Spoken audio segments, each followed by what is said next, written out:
Hello everyone.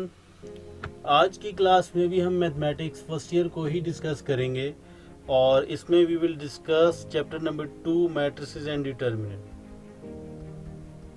So today we are going to discuss adjoint of 3x3 matrix और उसके बाद we will discuss that how to find the inverse of 3x3 matrix.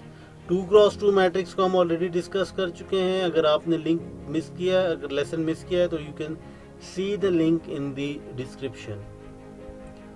और फिर we will solve few questions of exercise 2.3 although के साथ साथ हम relevant questions 2.3 के ऑलरेडी डिस्कस करते आ रहे हैं। So before this what we have discussed in the last class, in the last class we have discussed the determinant of 3x3 matrix and then we have discussed few properties of the determinant.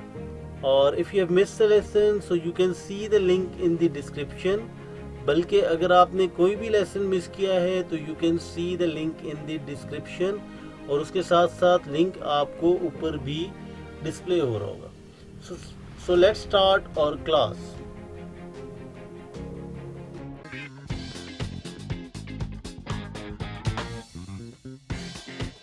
So adjoint of a matrix, how to find the adjoint of a square matrix? So adjoint of a square matrix, you can say it like, first of all, आप एक A matrix है आपके पास, so it will be the, let A be a square matrix and let C be a obtained replacing each element of A by its corresponding cofactors. Now this C is the cofactor. So cofactor किस तरह find out करते हैं ये हम already discuss कर चुके हैं। सबसे पहले आपने कोफैक्टर्स को, जो आपको ये कैपिटल में नजर आ रहे हैं A11, it is basically the cofactor 11। So cofactor आप फाइंड आउट करके यू कैन इजीली, अगर आप उसका ट्रांसपोज लेंगे, that will be the adjoint of that square matrix. और कोफैक्टर किस तरह फाइंड करते हैं ये हम लेसन नंबर 8 में डिस्कस कर चुके हैं, बल्कि हम उसका क्विक वे भी डिस्कस कर चुके थे कि माइनर और कोफैक्टर्स किस तरह फाइंड आउट करते थे। सो कोफैक्टर को का अगर आप ट्रांसपोज लेंगे तो वो जो ट्रांसपोज होगा that will be the adjoint of that square matrix. So inverse of a square matrix को डिस्कस करें तो इनवर्स के लिए जैसे आप 2x2 में जो फॉर्मूला था वही आपने यहाँ अप्लाई करना है। जो आपने एडजॉइंट फाइंड आउट किया है और जो प्रीवियस क्लास में हमने डिस्कस किया था कि 3x3 का डिटर्मिनेंट किस तरह फाइंड आउट करते हैं, आपने उसको यूज करते हुए आपने इनवर्स को फाइंड आउट करना है। Now note down one thing that if A is a singular then A inverse has no inverse, और अगर नॉन सिंगुलर है तो उसका इनवर्स होगा। Singular means when the determinant is equals to 0। अब आप इसमें भी अगर आप देखें तो अगर डिटर्मिनेंट ही 0 है तो ये 1/0 विल बी अनडिफाइंड और इन्फिनिटी। सो एडजॉइंट कुछ भी हो, if you multiply it with infinity it will B undefined. So non singular means कि डिटर्मिनेंट नॉन जीरो होगा। अगर सिंगुलर मीन्स डिटर्मिनेंट 0 हो। सो अगर डिटर्मिनेंट 0 होगा तो इनवर्स एग्जिस्ट नहीं करेगा, बट अगर डिटर्मिनेंट नॉन जीरो होगा तो फिर इनवर्स एग्जिस्ट करेगा। Now the second thing is कि इनवर्स हमेशा स्क्वायर मैट्रिसेस का ही पॉसिबल है। द रीजन इज कि डिटर्मिनेंट भी सिर्फ स्क्वायर मैट्रिक्स का हो सकता है और एडजॉइंट भी सिर्फ स्क्वायर मैट्रिक्स का हो सकता है। और इसकी एक रीजन ये भी है, स्क्वायर मैट्रिक्स मींस कि आपकी number of rows should be equals to number of columns. और थर्ड थिंग ये है कि आप किसी भी मैट्रिक्स को उसके इनवर्स के साथ मल्टीप्लाई करें तो आंसर आपका आइडेंटिटी मैट्रिक्स आना चाहिए।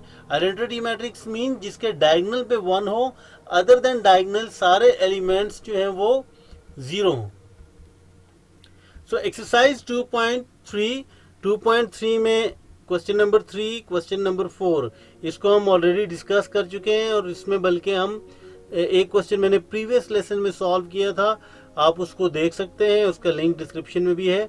और सेकंड पार्ट को मैंने आपको अनगाइडेड टास्क दिया था। अगर आपसे सॉल्व नहीं हुआ या कोई प्रॉब्लम आ रहा है तो you can ask it in the comment section. Now इसमें भी अगर आप देखें तो इसमें you have to simply find out the determinant of both sides. और डिटर्मिनेंट आप जिस तरह प्रीवियस वीडियो में हमने डिस्कस किया था, लेसन में डिस्कस किया था कि आपने डिटर्मिनेंट किस तरह फाइंड आउट करना है, वो आप उसको भी देख सकते हैं डिटेल में। और सिंगुलर और नॉन सिंगुलर में भी आपने डिटर्मिनेंट फाइंड आउट करके अगर डिटर्मिनेंट 0 आ रहा है, that matrix is said to be will be said to be singular matrix. Otherwise अगर नॉन 0 आ रहा है तो it will be non singular matrix. So इसमें अब आप देखें it is a singular matrix, इसका डिटर्मिनेंट फाइंड आउट करेंगे और determinant obviously in terms of lambda आ रहा होगा, तो उस लैम्डा को आपने इक्वल्स टू 0 रखना है। सिमिलरली सेकंड केस में भी आपने सिंपली जो आपको दो लाइन नजर आ रही है डिटर्मिनेंट, आपने डिटर्मिनेंट फाइंड करना है और determinant in the form of x आ रहा होगा, it will be equals to 9। So आपने 9 रख के अननोन फाइंड आउट करना है। क्वेश्चन नंबर 10, ये इसमें अब आपने इनवर्स फाइंड आउट करना है और इनवर्स फाइंड आउट करने के लिए you have to find out the cofactor, और कोफैक्टर फाइंड आउट करने के लिए माइनर, फिर कोफैक्टर को यूज करके एडजॉइंट, और डिटर्मिनेंट को तो सिंपल वे है। सो जब आप इस क्वेश्चन को, क्वेश्चन नंबर 10 को प्लीज अटेम्प्ट कीजिएगा, और अगर आपको कोई क्वेश्चन हुआ तो you will ask it in the comment section. अब इसमें हम थोड़ा सा क्वेश्चन को कॉम्प्लेक्स कर रहे हैं, बट इसमें सिंपली मल्टीप्लिकेशन इन्वॉल्व हो चुकी है, मल्टीप्लाई करें एंड देन इनवर्स लें और फिर इंडिविजुअली इनवर्स लें और उसके बाद मल्टीप्लाई करें। सो क्वेश्चन नंबर 15 में भी आपने इनवर्स लेना है और ट्रांसपोज फाइंड करना है। ट्रांसपोज में हम रोज को कॉलम्स में और कॉलम्स को रोज में कन्वर्ट करते हैं। So at the end of each lesson, each video, you must ask few questions from yourself that what you have learned today. Today we have discussed the adjoint of 3 cross 3 matrix, and then we have discussed that how to find out the inverse of 3 cross 3 matrix, और उसके बाद we have solved exercise 2.3. So hopefully you have enjoyed the lesson, and if you have any question please do ask in the comment section, and if you have liked the video then please subscribe my channel and press the bell icon.